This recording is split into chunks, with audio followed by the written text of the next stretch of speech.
নমস্কার বন্ধুরা, আজ আপনাদের জন্য নিয়ে চলে এসেছি নবাবী সিমুইয়ের রেসিপি। তো চলুন দেখে নেওয়া যাক এটি কীভাবে বানাতে হবে। প্রথমেই আমি এখানে কিছু লাচ্ছা সিমুই নিয়ে নিয়েছি। এগুলোকে হাত দিয়ে ভেঙে ছোট করে নেব। তারপর কড়াইতে 2 চামচ ঘি দিয়ে ড্রাই নাটসগুলোকে ভেজে নেব। ড্রাই নাটসগুলো ভাজা হয়ে গেলে ওই ঘিয়ের মধ্যেই যেই সিমুইগুলোকে ভেঙে রেখেছিলাম সেগুলোকে দিয়ে দেবো। দিয়ে ওইগুলোকেও ভালো করে ভেজে নেবো। সিমুইগুলো ভাজা হয়ে গেলে একটা পাত্রের মধ্যে তুলে নিয়ে কিছুক্ষণ ঠান্ডা হওয়ার জন্য রেখে দেবো। ঠান্ডা হয়ে গেলে একটা কন্টেনারের মধ্যে এটার ফার্স্ট লেয়ার দিয়ে দেবো। এবার এটা সেকেন্ড লেয়ারের জন্য কড়াইয়ে আমি দুধ দিয়ে দিলাম। আমি এখানে 1.5 লিটার মতো দুধ ইউজ করেছি। দুধটাকে ভালো করে ফুটিয়ে একটা পাত্রের মধ্যে আমি অল্প দুধ তুলে নেবো।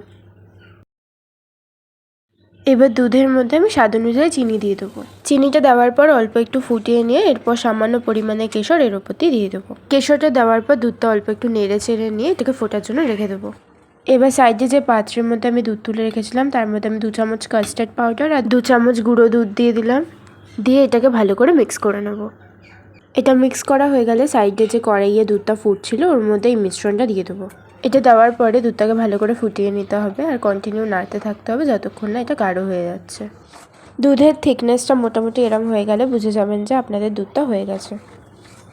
এবার এর মধ্যে অল্প একটু গুঁড়ো করে রাখা এলাচ দিয়ে এটাকে অল্প নেড়ে চেড়ে নিয়ে ঠান্ডা হওয়ার জন্য রেখে দেবো। আমাদের দুধটা মোটামুটি ঠান্ডা হয়ে গেছে। এবার এটাকে সেকেন্ড লেয়ার হিসেবে দিয়ে দিচ্ছি। দুধটা দেওয়া হয়ে গেলে বাকি যা সিমুই ছিল সেগুলোকে ফাইনাল লেয়ার হিসেবে এর ওপর দিয়ে দেবো।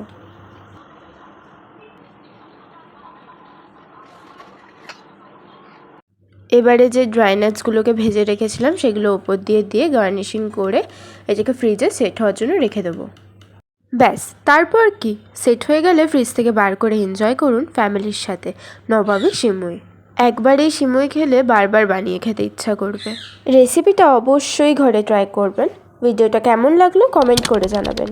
লাইক করবেন, শেয়ার করবেন, চ্যানেলে নতুন হলে সাবস্ক্রাইব করবেন আর ফেসবুক পেজ থেকে দেখে থাকলে ফলো করে দেবেন।